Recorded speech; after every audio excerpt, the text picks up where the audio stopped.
ಅದನ್ನು ಫಾಲೋ ಮಾಡ್ತೀವಿ ಅಷ್ಟೇ ಸರ್. ಓಕೆ. ಫಸ್ಟ್ ನೀವು ಹೇಳಿದ್ರೆ ರೆಗ್ಯುಲೇಟಿಂಗ್ ಆ್ಯಕ್ಟ್ ಇಸ್ HYT ಅಂತ ಹೇಳಿದ್ರಿ. ಫಸ್ಟ್ ರೆಗ್ಯುಲೇಟಿಂಗ್ ಆ್ಯಕ್ಟ್, ಅದಾದ್ಮೇಲೆ ಸುಮಾರು ಬರುತ್ತೆ. ಇದು ಯಾವುದು ಪಿಟ್ಸ್ ಇಂಡಿಯಾ ಆ್ಯಕ್ಟ್. ನೀವು ಹೇಳಿದ್ರೆ ಪಿಟ್ಸ್ ಇಂಡಿಯಾ ಆ್ಯಕ್ಟಲ್ಲಿ ಯಾವುದೇ ಕ್ವಶನ್ಸ್ ಬರಲ್ಲ, ಬಂದರೂ ರೇರಾಗಿ ಬರುತ್ತೆ ಕಣಪ್ಪ ಅಂತ. ಪಿಟ್ಸ್ ಇಂಡಿಯಾ ಆ್ಯಕ್ಟಲ್ಲಿ ನಮ್ಮ ಕ್ಲಾಸಲ್ಲಿ ಸುಮಾರು ಪಾಯಿಂಟ್ಸ್ನ ಬರ್ಸಿದ್ದಾರೆ, ಬಟ್ ರೆಗ್ಯುಲೇಟಿಂಗ್ ಆ್ಯಕ್ಟಲ್ಲಿ ಕಡಿಮೆ ಬರ್ಸಿದ್ದಾರೆ. ಹಾಗಾಗಿ ಫಸ್ಟ್ ರೆಗ್ಯುಲೇಟಿಂಗ್ ಆ್ಯಕ್ಟು, ಅದಾದಮೇಲೆ ನೆಕ್ಸ್ಟು ಇಂಡಿಯನ್ ಇದು. ಓಕೆ, ಗೊತ್ತಾಯಿತು. ಈ ಆ್ಯಕ್ಟಲ್ಲಿ there is only one act which comes for mains. UPSC ಮೇನ್ಸಿಗೆ ಬರುತ್ತೆ. ಯಾರು ಹೇಳ್ತಾರೆ? 1935. Very good, super. 1935. That is the only act which comes into the mains. Okay. ಕಂಡಪಟ್ಟ ಆ್ಯಕ್ಟ್ ಅಂತ ಹೇಳಿದ್ರಿ ಸರ್. ಕಂಡಪಟ್ಟ ನಿನಗೆ ಕೇಳ್ತೀನಿ ಕಂಡಪಟ್ಟ. ಸಿ 1935 ಆ್ಯಕ್ಟಲ್ಲಿ ಓಕೆ ಒಂದು ಫೆಡರಲ್ ಕೋರ್ಟ್ ಅಂತ ಬರುತ್ತೆ. ಸರ್ ಏನು ಅದ್ರ ಬಗ್ಗೆ ಒಂದು ಇನ್ಫಾರ್ಮೇಷನ್ ಏನು? ಫೆಡರಲ್ ಕೋರ್ಟನ್ನು ಸರ್ ಇದು ಫಸ್ಟಲ್ಲಿ ಕಲ್ಕತ್ತಾದಲ್ಲಿ ಎಸ್ಟಾಬ್ಲಿಷ್ ಮಾಡ್ತಾರೆ. ಓಕೆ, ಅದರ ಇಂಟೆನ್ಷನ್ ಏನದು, ಏನು ಕೆಲಸ ಮಾಡುತ್ತೆ ಫೆಡರಲ್ ಕೋರ್ಟ್? ಫೆಡರಲ್ ಕೋರ್ಟ್ ಏನಪ್ಪ ಅಂತಂದರೆ ಪ್ರಾವಿನ್ಷಿಯಲ್ ಲೆವೆಲ್ ಒಳಗೆ ಏನಾದ್ರು ತೊಂದರೆ ಆಯಿತು ಅಂತಂದರೆ ಅವ್ರು ಡೈರೆಕ್ಟಾಗಿ ಕ್ರೌನ್ ಕಡೆಯಿಂದ ಇದನ್ನು ಮಾಡಿಬಿಟ್ಟು ಅವ್ರ ಸಮಸ್ಯೆನ ಬಗೆಹರಿಸ್ಕೋಬೇಕಾಗುತ್ತೆ. ಅದಕ್ಕೂ ಮುಂಚೆ ಏನಾಗ್ತಿರುತ್ತಪ್ಪ ಅಂತಂದರೆ ಈಸ್ಟ್ ಇಂಡಿಯಾ ಕಂಪನಿ ಅವ್ರ ಜನಗಳ ಸಮಸ್ಯೆಗಳನ್ನ ಕರೆಕ್ಟಾಗಿ ಆಲಿಸ್ತಾ ಇರೋದಿಲ್ಲ. ಇವರು ಕ್ರೌನ್ ಏನು ಉದ್ದೇಶ ಆಗಿರುತ್ತಪ್ಪ ಅಂತಂದರೆ ಪ್ರಾವಿನ್ಸಸ್ಗೂ ಮತ್ತು ಪ್ರಿನ್ಸ್ಲಿ ಸ್ಟೇಟ್ಗೂ ನಮಗೂ ಡೈರೆಕ್ಟಾಗಿ ಕನೆಕ್ಷನ್ ಇರಬೇಕು. ಅವ್ರಿಗೆ ಏನಾದ್ರು ತೊಂದರೆ ಆಯಿತು ಅಂತಂದರೆ ಅವ್ರು ಗುಡ್ ಗವರ್ನೆನ್ಸ್ನ ಕೊಡಬೇಕು ಅನ್ನೋ ಒಂದು ಉದ್ದೇಶಕ್ಕೋಸ್ಕರ ಅದನ್ನ ಎಸ್ಟಾಬ್ಲಿಷ್ ಮಾಡ್ತೀವಿ ಸರ್. ಫೈನ್. ಈಗ ನೀನು ಕಮ್ಯುನಲ್ ಎಲೆಕ್ಟ್ರೇಟ್ ಅಂತ ವರ್ಡ್ ಕೇಳಿದೆ. Communal electorate, tell me the meaning of the communal electorate. Communal electorate is for particular, ಈಗ ಮುಸ್ಲಿಂ ಆಗಿದ್ರೆ ಅವ್ರಿಗೆ ಸಪ್ರೇಟ್ ಎಲೆಕ್ಟ್ರೇಟ್ ಸಿಸ್ಟಮು, ಈಗ ಹಿಂದೂ ಆಗಿದ್ರೆ ಸಪ್ರೇಟ್ ಎಲೆಕ್ಟ್ರೇಟ್ ಸಿಸ್ಟಮ್. ಅದೇ ಆರ್ಟಿಕಲ್ ಆ್ಯಕ್ಟ್ ಬಂದು 1909. ಕರೆಕ್ಟ್. ಈಗ ನಮ್ಮಲ್ಲೂ ಸಪ್ರೇಟ್ ಇದೆಯಲ್ಲ, SC ಸಪ್ರೇಟ್ ಇದೆ, ST ಸಪ್ರೇಟ್ ಇದೆ. Can we say that is a communal? It's not A communal electorate. It's just a reservation we are giving to. How it is different from reservation and communal electorate? Communal electorate is a particular caste of people will cast a vote for that kind of people, and in reservation means we are giving a reservation for particular people, but voting chance everyone can vote for them. Correct. ಇದು important. ಅದಕ್ಕಿಂತ ಇನ್ನೊಂದು ಹೇಳ್ಬೋದು, ಬ್ರಿಟಿಷರ ಉದ್ದೇಶ ಏನಪ್ಪ ಅಂತಂದರೆ ನಮ್ಮನ್ನು ಹೊಡೆದ್ಬಿಟ್ಟು ಆಳೋದು ಉದ್ದೇಶ ಆಗಿರುತ್ತೆ. ನಮ್ಮ ಕಾನ್ಸ್ಟಿಟ್ಯೂಷನ್ ಬಂದಮೇಲೆ ಇದ್ರ ಉದ್ದೇಶ ಏನಪ್ಪ ಅಂತಂದ್ರೆ ಒಳ್ಳೆ ರೆಬಲ್ ಸೆಕ್ಷನ್ ಮತ್ತು ಹಿಂದೆ ಇರುವಂಥ ಇವ್ರನ್ನ ಮೇಲೆ ಎತ್ತಬೇಕು. ಅದು ಒಂದು ಕೂಡ ದಟ್ಸ್ ಓಕೆ. ಇಂಟೆನ್ಷನ್ ಏನು ಹೇಳ್ತಾ ಇದೆ. ಈಗ ನನಗೇನಾಗಿತ್ತು, ಮೀನಿಂಗ್ ಬೇಕೇ. ಓಕೆ. ಪೋರ್ಟ್ಫೋಲಿಯೋ ಅಂದರೆ ನಮಗೆ ಸಚಿವ ಸಂಪುಟ ಅಂತ ಬರ್ತಾರೆ. ಪೋರ್ಟ್ಫೋಲಿಯೋ ಸಿಸ್ಟಮ್ ಇಂಟ್ರೊಡ್ಯೂಸ್ ಮಾಡ್ತಾರೆ. ಯಾವ ಆ್ಯಕ್ಟಲ್ಲಿ? 1853 ಕೌನ್ಸಿಲ್ ಅದನ್ನು ಅಂದರೆ ಮಿನಿಸ್ಟರ್ಸ್ನ ನೀವು ಓದ್ಕೊಂಡು ಚಾಪ್ಟರ್ನ ಕ್ವಶನ್ ಕೇಳ್ತಾ ಇದ್ದೀವಿ. ಎಕ್ಸಿಕ್ಯೂಟಿವ್ ಮತ್ತು ಲೆಜಿಸ್ಲೇಟಿವ್ ಕೌನ್ಸಿಲ್. ಓಕೆ ಅಮ್ಮ, ಡಯಾರ್ಚಿ ಮೀನಿಂಗ್ ಗೊತ್ತಾ? ಡಯಾರ್ಚಿ ಇದೆಲ್ಲ ಇರುತ್ತೆ ಸರ್. ಅದ್ರ ಬಗ್ಗೆ ಸಿಂಪಲ್ ಆಗಿ ಡೌಟ್ ಇದೆ, ನಿಮ್ಗೆ ಕೇಳಬೇಕು. ಓಕೆ, ಅಯ್ಯಪ್ಪ dyarchy. That is nothing but ಈಗ ಟ್ರಾನ್ಸ್ಫರ್ಸ್ ಲಿಸ್ಟ್ ಮತ್ತೆ ರಿಸರ್ವ್ ಲಿಸ್ಟ್ ಅಂತ ಡಿವೈಡ್ ಮಾಡ್ತೀವಿ. ಓಕೆ. ಅಂದ್ರೆ ಈ ಟ್ರಾನ್ಸ್ಫರ್ಸ್ ಲಿಸ್ಟ್ ಬಂದು ಲೆಜಿಸ್ಲೇಟಿವ್ ಕೌನ್ಸಿಲ್, ಲೆಜಿಸ್ಲೇಟಿವ್ ಅಸೆಂಬ್ಲಿ ಅವ್ರ ರೂಲ್ ಅವ್ರಿಗೆ ಸಂಬಂಧಪಟ್ಟಿತ್ತು. ರಿಸರ್ವ್ ಲಿಸ್ಟ್ ಬಂದು ಎಕ್ಸಿಕ್ಯೂಟಿವ್ ಸಂಬಂಧಪಟ್ಟಿತ್ತು ಸರ್. ಓಕೆ ಸರಿ, ಹೇಳು. ರಿಸರ್ವ್ ಲಿಸ್ಟ್ ಸಂಬಂಧಪಟ್ಟಿದ್ದು ಸರ್. ಅದು ಯಾವುದು ಇಂಪಾರ್ಟೆಂಟ್ ಇರುತ್ತಲ್ಲ, ಯಾವುದು ರೆವೆನ್ಯೂ ಜನರೇಟ್ ಆಗುತ್ತೆ, ಯಾವುದು ಹೈಯೆಸ್ಟ್ ಪವರ್ ಇರುತ್ತಲ್ಲ, ಅದು ಬ್ರಿಟಿಷರ ಕೈಯಲ್ಲಿ ಇರುತ್ತೆ ಸರ್. ಮತ್ತೆ ಟ್ರಾನ್ಸ್ಫರ್ ಲಿಸ್ಟ್ ಏನಿರುತ್ತಲ್ಲ ಅದು ಇಂಡಿಯನ್ಸ್ ಕೊಟ್ಟಿರ್ತಾರೆ ಸರ್, ಕಡಿಮೆ. Okay, correct. ಅದು ಡಯಾರ್ಚಿಯ ಮೂಲ ಉದ್ದೇಶ ಸರ್. ಅದು ಏನು ಅಂತಂದರೆ ಅವರು ಕೊನೆಗೆ ಇಂಡಿಯಾ ಬಿಟ್ಟೋಗೋವರೆಗೂ ಕೂಡ ಅವ್ರು ನಮಗೆ ಮೇನ್ ಬೇಕಾಗಿರೋದು ಯಾವುದೇ ಕಾರಣಕ್ಕೂ ಕೊಡೋದಿಲ್ಲ. Foreign affairs, defence, revenue collection ಎಲ್ಲನೂ ಕೂಡ ಅವರೇ ಮಾಡಿಕೊಂಡಿರ್ತಾರೆ ಸರ್. ಕರೆಕ್ಟ್. ಸೊ ಡಯಾರ್ಚಿಯ ಮೂಲ ಉದ್ದೇಶ ಬೆಣ್ಣೆ ಬ್ರಿಟಿಷರಿಗೆ, ಸುಣ್ಣ ಇಂಡಿಯನ್ಸ್. ಕರೆಕ್ಟ್ ಅಲ್ಲ? ಓಕೆ. ಸೊ 1935 ಆ್ಯಕ್ಟಲ್ಲಿ ಒಂದು ಫೀಚರ್ ಹೇಳಪ್ಪ. ಯಾವ ಫೀಚರ್? 1935 ಸರ್ ಇಲ್ಲಿ ಪ್ರೊವಿನ್ಷಿಯಲ್ ಆಟಾನಮಿ ಅಬಾಲಿಷನ್ ಆಗ್ತದೆ ಸರ್. ಪ್ರೊವಿನ್ಷಿಯಲ್ ಆಟಾನಮಿ ಅಬಾಲಿಷ್ ಆಗಿದೆ. ಪ್ರೊವಿನ್ಷಿಯಲ್ ಸೆಂಟ್ರಲ್ ಅಬಾಲಿಷ್ ಆಗ್ತದೆ ಸರ್. ಓಕೆ, ಹೇಳಪ್ಪ ರಾಜ. ಅಲ್ಲಿ ಫೆಡರೇಷನ್ ಅಂತ ಬರುತ್ತೆ. They allowed for federation, but federation was not realised. All India federation, they have given A proposal. Yes, we have to establish all India Federation, but that was not realized. Why? Anybody? Federation ಕೊಡ್ತಾರೆ 1935 ಕಾಯ್ದೆಯಲ್ಲಿ. ಒಂದು ಒಕ್ಕೂಟ ವ್ಯವಸ್ಥೆ ಬೇಕು ಭಾರತಕ್ಕೆ ಅಂತಾರೆ, but ಅದು ಅನುಷ್ಠಾನಕ್ಕೆ ಬರಲ್ಲ. ಹೇಳು. ಅದು ಆಲ್ ಇಂಡಿಯಾ ಫೆಡರೇಷನ್ ಅಂದರೆ ಅದು distribution among power between central and state ಆ ಥರ ಕೊಟ್ಟರೆ ಅವ್ರಿಗೆ ಇಂಡಿಯನ್ಸ್ ಅಂದರೆ ಹೈಯೆಸ್ಟ್ ಗೌರ್ಮೆಂಟ್ ಆಗುತ್ತೆ, ಅದರಿಂದ ಅವರು ಡಿಸ್ಕಷನ್ ಮಾಡಿದ್ರೆ ಇಲ್ಲ ಸರ್, ಇಲ್ಲ ಅಂದ್ರೆ ಪ್ರೊವಿನ್ಷಿಯಲ್ ಆಟೋನಮಿ ಕೊಟ್ಟೋದ್ರಿಂದ ಅದಕ್ಕೂ ಇದಕ್ಕೆ ಅವರೇ ಇಂಡಿಪೆಂಡೆಂಟ್ ಆಗಿ ಇರ್ತಾರಲ್ಲ, ಅದರಿಂದ ಫೆಡರೇಷನ್ ಆಗಕ್ಕೆ ಸಾಧ್ಯ ಇಲ್ಲ. Yes, some extent he is in the line. Okay, ನೋಡಿ that all India federation consist British provinces and princely states. If princely states enter into the federation, they are going to lose their freedom. Why people lose their freedom? That's why that federation concept was not realized in 1935 Act. I have told you that is high yielding topic and that will come into our mains. You have to read each and everything up to the 1935 Act. If you lose marks in 1935 Act, nobody will save you. Okay? I have told you, current affairs will not ensure your final selection. Only things like this will ensure your selection. Okay? Yes. ನಿಮ್ಮ notes ಇದೆಯಾ? ತಂದಿದ್ದೀರಾ? ತಂದಿಲ್ವಾ? ತರಬೇಕು, next time ತಂದಬೇಕು. Okay. Yes, 1813 Act ಇಂದ there are only 2 provisions are important for exams. One provision 1813, 1813. ಇವೆಲ್ಲ basic ಅಂಶ. ಒಂದು ನಿಮಿಷ. There are 2 things. ಎರಡೇ ಹೇಳಿದ್ದೀನಿ ನಾನು. ಸರ್ ಅಂದರೆ ಅಲ್ಲಿ ಮೊನೋಪಾಲಿನ ಅಬಾಲಿಷ್ ಮಾಡ್ತಾರೆ. Free trade with Indians, free trade ಮತ್ತು ಚೈನಾ ಜೊತೆ ಬಿಟ್ಬಿಟ್ಟು ಅದನ್ನು ಅಬಾಲಿಷ್ ಮಾಡ್ತಾರೆ. 1 lakhs rupees. ನೀನು ಹೇಳು. ಕ್ರಿಶ್ಚಿಯನ್ ಮಿಷನರೀಸ್ ತರ್ತಾರೆ, 1 lakh amount. Christian missionaries allow ಮಾಡ್ತಾರಲ್ಲ, ಅದು ಎಕ್ಸಾಮ್ಸ್ ಇಂಪಾರ್ಟೆಂಟ್. ಅದಾದಮೇಲೆ ಸರ್ ಪ್ರೈಮರಿ ಎಜುಕೇಷನ್ನ ಲೋಕಲ್ ಲ್ಯಾಂಗ್ವೇಜಲ್ಲೇ ಮಾಡಬೇಕು ಅಂತಲೂ ಕೂಡ ಕೊಡ್ತಾರೆ. ಓಕೆ, ಇವ್ರು ಹೇಳಿದ್ರೆ ಸರಿನಾ? ಸರ್ ನೆಕ್ಸ್ಟ್ ಪಾಯಿಂಟ್ ಇದೆ ನೋಡಿ ಸರ್. ಯಾವುದು? PYQ ಬಂದಿದೆ ಸರ್. ನೀವು ಹೇಳಿಲ್ಲ ಸರ್, ನೀವು ಕ್ವಶನ್ ಪೇಪರ್ಲಿದೆ ಸರ್. ಏನಂತಿದೆ ಸರ್ ಅಂದರೆ ನೀವು ಫಸ್ಟ್ 2 ಪಾಯಿಂಟ್ ಇಂಪಾರ್ಟೆಂಟ್ ಅಂತ ಹೇಳಿದ್ರಿ, ಅದಾದ್ಮೇಲೆ PYQ ಮಾಡಕ್ಕೆ ಸಾಲ್ವ್ ಮಾಡಿದೆ. CIPF ಎಕ್ಸಾಮಲ್ಲಿ ಅದನ್ನು ಕೂಡ 1813 ಇದೆಯಲ್ಲಪ್ಪ, 1813 ಫಸ್ಟು ಎಜುಕೇಷನ್ ಬರೋದು ಯಾವಾಗ? ಮೆಕಾಲರಿ ಬುಕ್. ಅದು ಯಾವಾಗ? 1830s. ನಾನು ಕೇಳಿದ ಯಾವ್ದು ಆ್ಯಕ್ಟ್ ಈಗ? 1813. ಲೋಕಲ್ ಲ್ಯಾಂಗ್ವೇಜ್ ನಾವು ಯೂಸ್ ಮಾಡಬೇಕು ಪ್ರೈಮರಿ ಸ್ಕೂಲಲ್ಲಿ ಅಂತೇಳಿ ಇವ್ರು ಹೇಳಲ್ಲ. ಯಾರು ಹೇಳ್ತಾರೆ?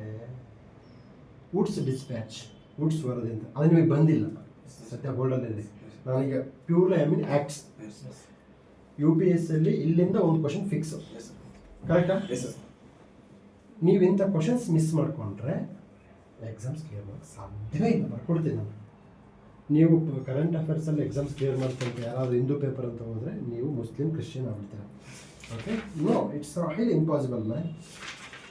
Okay, government of India. ಹಾಂ,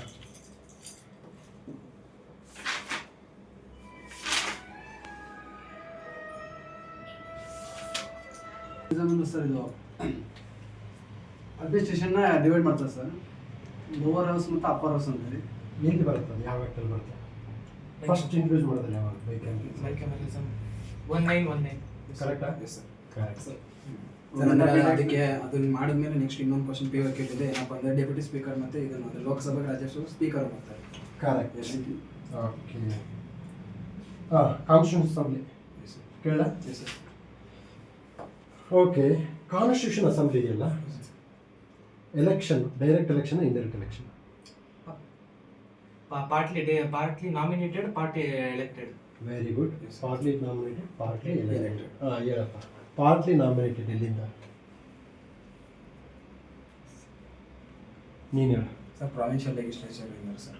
ವೆರಿ ಗುಡ್. ಪ್ರಾವಿನ್ಸಿಯಲ್ ಲೆಗಿಸ್ಲೇಚರ್ ಇಂದ ಅವರು ಆಯ್ಕೆ ಆಗಿರ್ತಾರಲ್ಲ ಸರ್, ಅವರು ಪಾರ್ಟ್ಲಿ ನಾಮಿನೇಟೆಡ್ ಪ್ರಾವಿನ್ಸಿಯಲ್ಲಿಂದ. ಸರ್ ಇವರು ಪ್ರಿನ್ಸ್ ಎಲೆಕ್ಟೆಡ್ ನಾಮಿನೇಟೆಡ್? ನಾನು ಕೇಳಿದೇನು ನಾಮಿನೇಟೆಡ್. ನಾಮಿನೇಟೆಡ್ ಎಲ್ಲಿಂದ ಆಗಿರ್ತಾರೆ? ಸರ್ ಅದೇ ಪ್ರಿನ್ಸ್ ಸ್ಟೇಟ್ ರಾಜ ಪ್ರಿನ್ಸ್ ಸ್ಟೇಟ್ ಬೇರೆ, ಪ್ರಾವಿನ್ಸ್ ಬೇರೆ. Please make it a difference. ಸ್ಟೇಟಿಂದ ನಾಮಿನೇಟೆಡ್ ಆಗ್ತದೆ. ಹಾಂ, ನಾಮಿನೇಟೆಡ್ ಆಗ್ತದೆ ಸರ್ ಪ್ರಿನ್ಸ್. ಕರೆಕ್ಟ್. ಅಲ್ಲಿ princes are going to nominate. Okay, constitution assembly. Okay,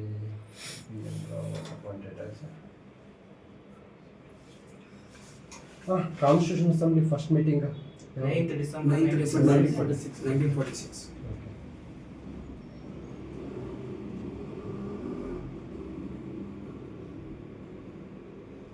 so constitution ಅಸೆಂಬ್ಲಿಯಲ್ಲಿ ಎಲೆಕ್ಷನ್ ಆಗುತ್ತಲ್ಲಮ್ಮ, is it base on the base of universal adult franchise?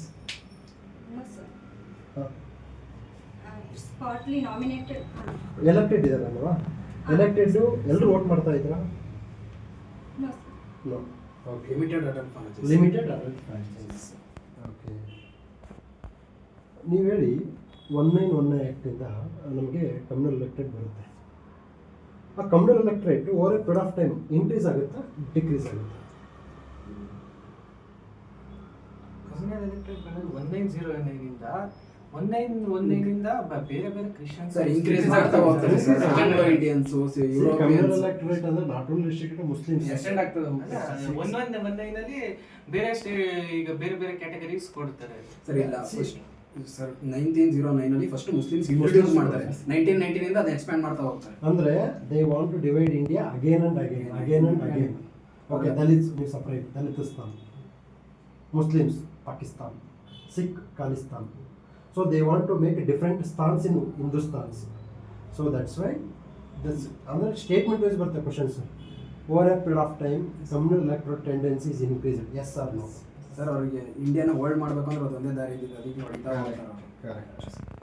Okay.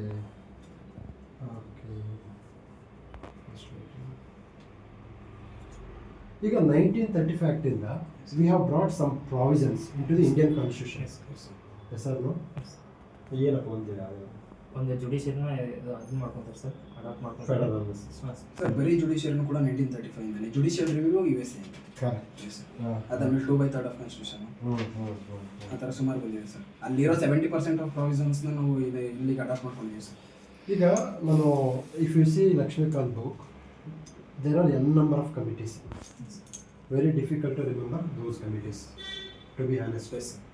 But ನನಗೆ ಇಂಥ ಕಮಿಟಿಗಳು ನೆನಪಿಡಿ ಅಂತ ಹೇಳ್ತೀನಿ. ಯಾರು ಕಮಿಟಿ ನೆನಪಿಡಬೇಕು sir? Sardar Vallabhbhai Patel, Jawaharlal Nehru, doctor Rajendra Prasad. Yes, ಅವ್ರು ಥರ್ಡ್ ಸ್ಟೇಜಲ್ಲಿ ಬರ್ತಾರೆ. First priority you should give Jawaharlal Nehru, Sardar Vallabhbhai Patel. Because Sardar Vallabhbhai Patel, Jawaharlal Nehru is ಹೆಚ್ಚು. ಅವ್ರು ಹೆಚ್ಚು ಐ ಹೇಳಿಂಗ್ ಟಾಪಿಕ್ ಅವರು. Okay, S.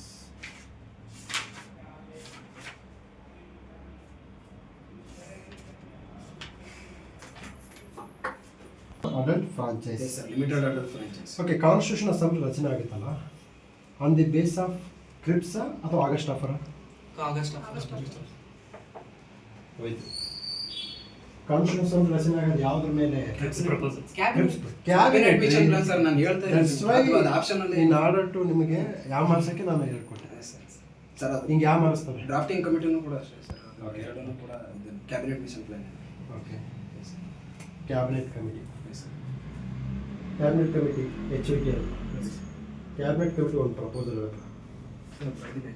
ಬಂದಿಲ್ಲ ಅಂದ್ರೆ ಇದು ಬಂದಿದೆ ಅಂತ ಇವರು ಆದೇಶ ಕೊಟ್ಟಿದ್ದು ಮಾಡೋದಕ್ಕೆ ನಾವು ಬರ್ತೀವಿ. Fine. 1858 act, Yes, sir. One of the historical act. Act of good governance. Okay, ಒಂದು ಚೇಂಜ್ ಆಯಿತು. ಏನು ಚೇಂಜ್ ಆಯಿತು? ಏನೇನು ಚೇಂಜಸ್? ತುಂಬ ಚೇಂಜಸ್ ಆಯಿತು. ನೀವು ಒಂದು ಚೇಂಜ್ ಹೇಳಿ ಸರ್. 1858 ಆ್ಯಕ್ಟ್ ಒಂದು ಚೇಂಜ್ ಆಯಿತು, ತುಂಬ ಚೇಂಜ್ ಆಗಿದೆ. ನಾನು ಒಂದು ಕೇಳ್ತಾ ಇದ್ದೀನಿ, ನೀನು ಬರೆದಿದ್ದೆ ಕೇಳ್ತಾ ಇದ್ದೀನಿ. Tell me any one. ನೀನು ಸರ್ ಗವರ್ನರ್ ಜನರಲ್ ಆಫ್ ಇಂಡಿಯಾದಿಂದ ಗವರ್ನರ್ ಇದು ವೈಸ್ರಾಯ್ ಆಯಿತು. Viceroy. Secretary of state introduce ಆಯಿತು. ಸರ್ ವೈಸ್ರಾಯ್ ನಮ್ಮ secretary of state, viceroy of India. Who is more powerful? Secretary of state. Very good, secretary of state. ಹಾಂ, ಹೇಳಪ್ಪ, secretary of state ಯಾರು ಇರಬೇಕು, ಎಲ್ಲಿರ್ತಾರೆ, ಯಾರು? ಕ್ರೌನಿಂದ ಅಪಾಯಿಂಟ್ಮೆಂಟ್ ಆಗ್ತಾರೆ ಸರ್, ಡೈರೆಕ್ಟ್ ಅಂತ. ಹಾಂ, ಯಾರು ದಾರಿಗೆ ಹೋಗೋರು ಬರ್ತಾರಾ? ಇಲ್ಲ sir, British crown. British crown ಯಾರು ಸೆಲೆಕ್ಷನ್ ಮಾಡುತ್ತೆ? ಸರ್ ಬ್ರಿಟನ್ ಪಾರ್ಲಿಮೆಂಟ್ ಅಲ್ಲಿ ಕ್ರೌನ್ ಅಪಾಯಿಂಟ್ಮೆಂಟ್ ಮಾಡೋದು, ಬಟ್ ನನ್ನನ್ನು ಅಪಾಯಿಂಟ್ಮೆಂಟ್ ಮಾಡಲ್ಲ. Cabinet mission member. Okay sir, you to tell very perfectly. Okay,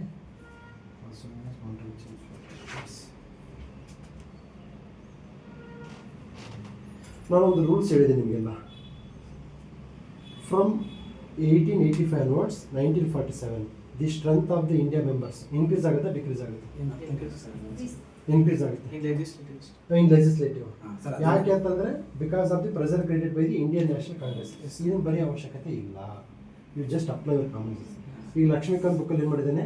increase, strength increase ಅಂತ ಪ್ರತಿಯೊಂದು ಆಕ್ಟಲ್ಲಿ ಕೊಟ್ಟೋಗಿದ್ದಾನೆ. ಅದು ನೆನಪಿಡೋ ಅವಶ್ಯಕತೆ ಇಲ್ಲ, ಕಾಮನ್ ಸೆನ್ಸ್ ಅಪ್ಲೈ ಮಾಡಿರಿ. ಈಗ ಇಂಡಿಯನೈಸೇಷನ್ ಜಾಸ್ತಿ ಆಗ್ತಾ ಇದೆ, ಸೊ ಅದನ್ನು ಪದೇ ಪದೇ ಬರಬೇಡಿ. Yes, sir. ಯಾಕಂದರೆ ನೀವು ಬರ್ಡನ್ ರೆಡ್ಯೂಸ್ ಆಗುತ್ತೆ. Yes, sir. ಓಕೆ, ಕಾಮನ್ಸ್ ಎಕ್ಸಾಮಲ್ಲಿ ವರ್ಕ್ ಆಗೋದು ಕಾಮನ್ ಸೆನ್ಸು. ನಾಲೆಡ್ಜ್ ಅಫ್ಕೋರ್ಸ್ ಇರುತ್ತೆ, 3 ವರ್ಷ 4 ವರ್ಷ ಓದ್ತಾರೆ ಅಂದ್ರೆ ನಾಲೆಡ್ಜ್ ಇದ್ದೇ ಇರುತ್ತೆ. C S road they increase the strength of legislative councils 16 to 60, not necessary. Okay, ಏನಕ್ಕೆ ಅಂದರೆ ನೋಟ್ಸ್ ಚಿಕ್ಕದಾದಷ್ಟು ನಿಮಗೆ ರಿವಿಷನ್ ಮಾಡೋಕ್ಕೆ ಈಸಿ ಆಗುತ್ತೆ, ಕಾನ್ಫಿಡೆನ್ಸ್ ಹೆವಿ ಬರುತ್ತೆ. ಓಕೆ,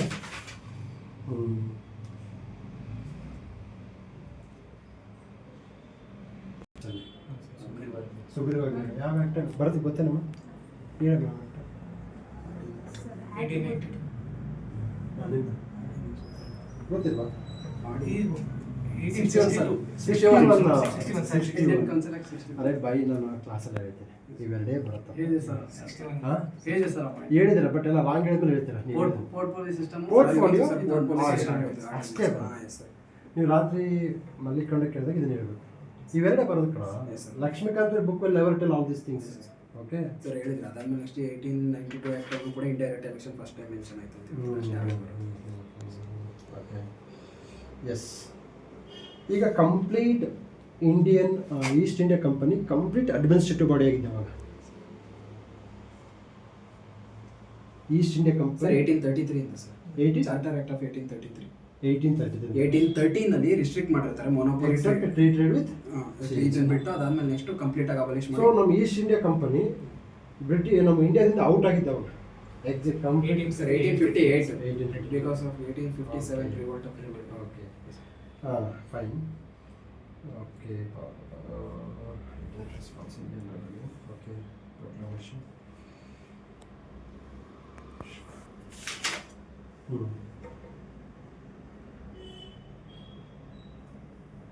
ನಿಮ್ದು ಯಾವುದಿಲ್ಲಪ್ಪ ಈಗ? ನಿಮ್ದು ಯಾವುದಿಲ್ಲ?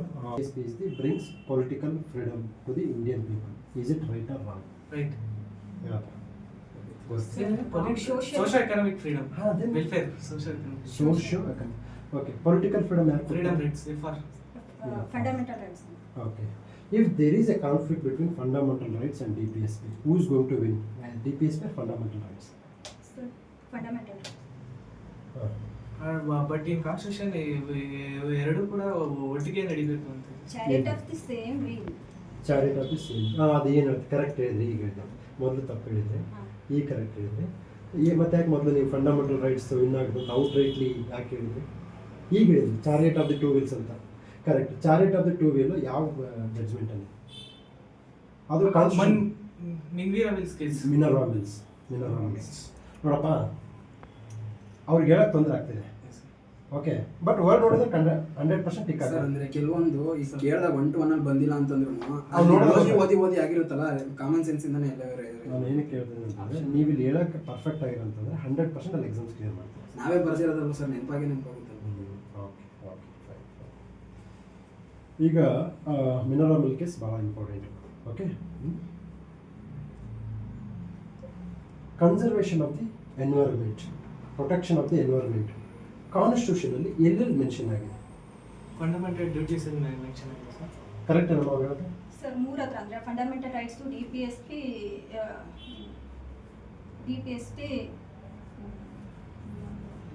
ನಂತರ ಏನಾಗಿದೆ? ಫಂಡಮೆಂಟಲ್ ರೈಟ್ಸ್ ಏನಾಗಿದೆ? Sir 21 article 21. 21 ಸಬ್ ಕ್ಲಾಸಲ್ಲಿ ಅದು ಬರುತ್ತೆ. ಓಕೆ, ಫಂಡಮೆಂಟಲ್ ಡ್ಯೂಟೀಸ್ ಏನಾಗಿದೆ? ಯಾವ ಅಮೆಂಡ್ಮೆಂಟು? ಇನ್ DPSP ಬರಲ್ಲಮ್ಮ? ಸರ್ ಬರುತ್ತೆ sir. DPSP, FR, then fundamental duties DPSP rights. Fundamental clean environment ಅಂತ ಬರುತ್ತೆ.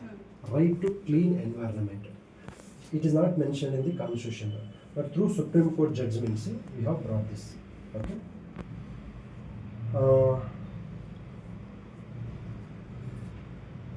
ಮೇನಕಾ ಗಾಂಧಿ ಕೇಸ್ ಯಾವ ಆರ್ಟಿಕಲ್ ಸಂಬಂಧಪಟ್ಟ? Article 21. Correct. Provisions of the Maneka Gandhi case ಏನು? ಒಂದು ನಿಮಿಷ. Sir life right to sleep, right to fast tracking ಇವ್ರು ಹೇಳ್ತಾರೆ. ಡ್ಯೂ ಪ್ರೊಸೆಸ್ ಆಫ್ ಲಾ ಬಗ್ಗೆ ಹೇಳುತ್ತೆ. ಡ್ಯೂ ಪ್ರೊಸೆಸ್ ಆಫ್ ಲಾ ಬಗ್ಗೆ ಹೇಳುತ್ತೆ. Executive actions of it's against executive action and legislative action of centre. Okay, okay. What is due process law? 1 minute. Sir okay, ನನಗೆ ಈಗ due process ನನಗೆ normal ಆಗಿ ಗೊತ್ತು. ಹೇಳಮ್ಮ. Due process law is mention the rules and regulations. ಈಗ ನಾಳೆ ಇಂಟ್ರ್ಯೂಗೆ ಹೋಗ್ತಾರಲ್ವ, ಅವ್ರೇನು ಮಾಡ್ತಾರೆ ಇಂಟ್ರ್ಯೂ ಪ್ಯಾನಲ್ಲರು ನನಗೆ ಬಿಟ್ ಕಾಯಿನ್ ನನಗೆ ಒಬ್ಬ ಕಾಮನ್ ಮನ್ಗೆ ಎಕ್ಸ್ಪ್ಲೇನ್ ಮಾಡ್ತಾರಲ್ಲ, ಹಂಗೆ ಎಕ್ಸ್ಪ್ಲೇನ್ ಮಾಡೋದಕ್ಕೆ ಕೇಳ್ಬಿಡ್ತಾರೆ. ದೇ ಡೋಂಟ್ ವಾಂಟ್ ಟೆಕ್ನಿಕಲ್ ಈಗ ಇವ್ರಿಗೆ ಅರ್ಥ ಆಗ್ತಿಲ್ಲ ಡ್ಯೂ ಪ್ರೋಸೆಸ್ನ. ನಿಮ್ಗೆ ಅರ್ಥ ಆಯ್ತಾ? ಅರ್ಥ ಆಗಿಲ್ಲ. ಈಗ ನೀನು ಒಬ್ಬ ಕಾಮನ್ ಮನ್ಗೆ ಎಕ್ಸ್ಪ್ಲೇನ್ ಮಾಡಪ್ಪ ಡ್ಯೂ ಪ್ರೋಸೆಸ್ನ. ಸರ್ ಫಸ್ಟ್ ನಾವು ಇಂಡಿಯಾದಲ್ಲಿ ಮಾಡ್ತಾ ಇದ್ವಿ ಪ್ರೊಸೀಜರ್ ಎಸ್ಟಾಬ್ಲಿಷ್ ಬೈ ಲಾ. ಅಂದ್ರೆ ನಾವು ಏನಂದ್ರೆ ಈ ಕಾನ್ಸ್ಟಿಟ್ಯೂಷನ್ ಅಲ್ಲಿ ಇದು ಲಾನ ಅನ್ಲಾಫುಲ್ ಅಥವಾ ಅನ್ಲಾಫುಲ್ ಅಷ್ಟೇ. ಇದು ನೀನು ರೀಸನಬಲ್ ಅನ ಇರು ಏನಾನ ಇರು. ಆದ್ರೆ ಡ್ಯೂ ಪ್ರೊಸೆಸ್ ಲಾ ಅಂದ್ರೆ ಕಾನ್ಸ್ಟಿಟ್ಯೂಷನ್ ಇರುತ್ತೆ ಮತ್ತೆ ಫ್ರೀ ಫೇರ್ ಡಿಸಿಷನ್ ಕೊಡ್ತಾರೆ.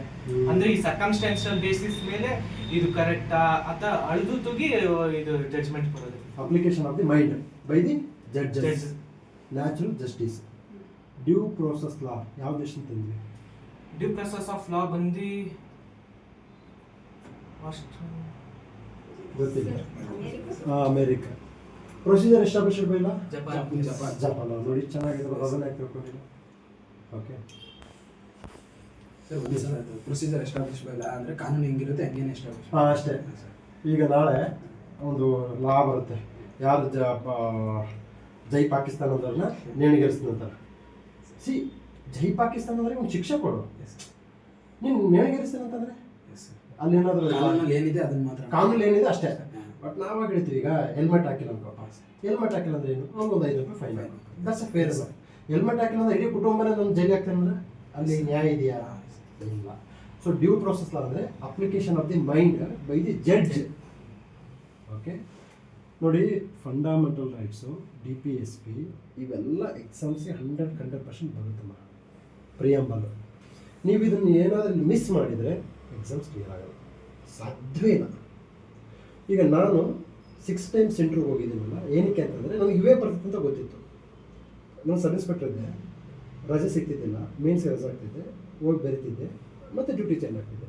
ಏನಕ್ಕೆ ಅಂತಂದರೆ ನಾನು ಇದರಲ್ಲೇ perfect. Okay, sir procedure establish by law Japanese. Due ಪ್ರೋಸೆಸ್ನ ಅಮೆರಿಕ. ಸರ್ ಇದು ಕಾನೂನ ಇದು ಪ್ರೋಸೆಸ್ ಮಾಡೋದಂದ್ರೆ ಯಾವ ರೀತಿ ನಡೀಬೇಕು ಅನ್ನೋದು ಬ್ರಿಟನ್ ಇದೆ ಸರ್. ಅದು rule of law. Rule of rule of law ಇದೆ. ರೂಲ್ ಆಫ್ ಲಾ ಅಂದ್ರೆ ಇಟ್ಸ್ ನ್ಯಾಚುರಲ್ ಜಸ್ಟಿಸ್. ಮತ್ತೆ it is against if arbitrary actions ಇಲ್ದಿದ್ದಾಗ law breach. Equality before the law sir. Equality before the law. ಯಾವ article ಅಮ್ಮ? Equality. Article 14. Very good, super, fine. ಈಗ no double jeopardy ಅಂತ ಇದೆ. What is the meaning of it?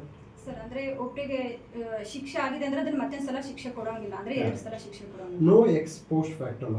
Other than constitution ಬಿಟ್ಟು ಬೇರೆ ಏನು ಕೊಡೋಂಗಿಲ್ಲ. ನೀವು ತಾನೇ ಈ ಲಿಸನ್ ಕೇಳ್ತೀನಿ. No ex post. ಈಗ ರೆಟ್ರೋಸ್ಪೆಕ್ಟಿವ್ ಆಗಿ ನಾವು ಲಾಗಳನ್ನು ತರಂಗಿಲ್ಲ ಅಂತೇಳಿ ಒಂದು ಸಂವಿಧಾನದಲ್ಲಿ ಹೇಳಿದೆ. For certain offences you should not bring acts retrospectively. No ex post facto law ಗೊತ್ತಿದೆಯಾ? Just recollect. ಎಕ್ಸ್ಪೆಕ್ಟ್ ಅಂದ್ರೆ ಅದರ್ ದೆನ್ ಕಾನ್ಸ್ಟಿಟ್ಯೂಷನ್ ಬಿಟ್ಟು ನಾವಾಗ ತಾನೇ ಬೇರೆ ಯಾವುದು ಕೊಡದಿಲ್ಲ. ಹಂಗಲ್ಲ. ಈಗ ಫಾರ್ ಎಕ್ಸಾಂಪಲ್ ನೋಡಿ, ಈಗ no double ಜಿಯೋಪಾರ್ಡಿ, no self incrimination ಅಂತಿದೆ. ಹೆಸರು ಕೇಳಿದೆ ಬೇಡ? ಫಂಡಮೆಂಟಲ್ ರೈಟ್ಸ್ ಅಲ್ಲಿ ಏನು ನೋ ಸೆಲ್ಫ್ ಇನ್ಕ್ರಿಮಿನೇಷನ್ ಅಂತ? ತನ್ನ ವಿರುದ್ಧ ತಾನೇ ವಿಟ್ನೆಸ್ ಹೇಳಂಗಿಲ್ಲ. ಇದು ಚೆನ್ನಾಗಿದೆ. ಮತ್ತು ಅದೇ ಏನು ಗೊತ್ತಾ, ಇವತ್ತು ಕ್ರಿಮಿನಲ್ ಲಾ ಇದೆ. ಇವತ್ತು ಫಾರ್ ಎಕ್ಸಾಂಪಲ್ ಆ್ಯಸಿಡ್ ಅಟ್ಯಾಕ್ ಮಾಡಿದ್ರು, ಇವತ್ತು ಯಾರೋ ಒಬ್ಬರು ಆ್ಯಸಿಡ್ ಅಟ್ಯಾಕ್ ಮಾಡಿದ್ರು. ಓಕೆ, ಇವತ್ತಿನ ಲಾದಲ್ಲಿ ಇವತ್ತು ಆ್ಯಸಿಡ್ ಅಟ್ಯಾಕಿಗೆ ಯಾವುದೇ ಪನಿಷ್ಮೆಂಟ್ ಇಲ್ಲ. ಸರ್ಕಾರ ಗಮನಕ್ಕೆ ಬಂತು, ಓ ಆ್ಯಸಿಡ್ ಹಾಕಿದ್ದಾನೆ, ನಾವು ಇದಕ್ಕೆ ಪನಿಷ್ಮೆಂಟ್ ಮಾಡ್ಬೇಕಂತ ನಾಳೆ ಕಾನೂನು ತರ್ತಾರೆ. ಓಕೆ, ಆ್ಯಸಿಡ್ ಹಾಕಿದವರಿಗೆ 20 ವರ್ಷ ಕಠಿಣ ಶಿಕ್ಷೆ. ನಾಳೆಯಿಂದ ಲಾ ಬಂತು, ಆ ಲಾ ಇವತ್ತಿಂದ ಅಪ್ಲಿಕೇಬಲ್ ಆಗಲ್ಲ. This rules is applicable only for criminal laws, not civil laws. Civil laws ಅಂದರೆ ಯಾವುದು?